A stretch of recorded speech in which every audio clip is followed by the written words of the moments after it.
السلام عليكم أصحابي كسر برنامج رادوكم برنامج كانوا سيدبا عدك مسج كويس أب كله حدا أو أصحاب تقارب كوتشرت ويس أب جروب بدن بكوتشران ده إن جروب كصحاب أنت سو مس مسج أيا مركب سوق قليا ده أنت سو عد ماشي كينيا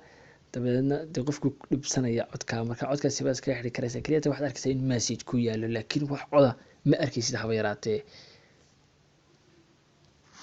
أوكي واتسابكي baad tegeysaa whatsappkii haddaad tagtana waxaad samaynaysaa groupkii baad dooranaysaa anigu groupkaas senior and junior baan dooranayaa groupkaasaan ku dhufanayaa markaa groupka markaad ku dhufato waxaan ku dhufanayaa groupkii halkaa yar waxaa kusoo qormaya saddex xaraf saddexdaa waxaa la dhibcood baad ku dhufanaysaa waxaad tegeysaa bartu ku qoran yahay mood baad tegeysaa asxaabay mood halka ku qoran yahay halkaas suuray waxaad tegeysaa mood ay ku qoran yahay hal mood weeye garaysiga isku mid fiicnin mood baad tegeysaa mood baan aqaanaa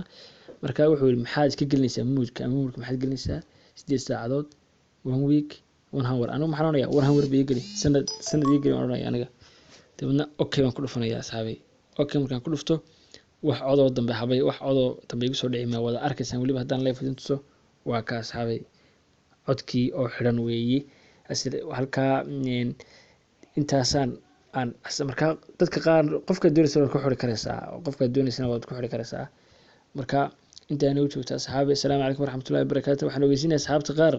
waxaan sameeyay group IT group la dhahaa oo group dhammaan cid kasta ay xiisaanaysaa ay ku soo biiri karto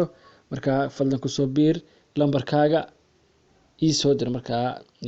si aan groupka aan halkaaga wada xirino waa group aan aad doonayay in asxaabta inta badan ka faa'iidaan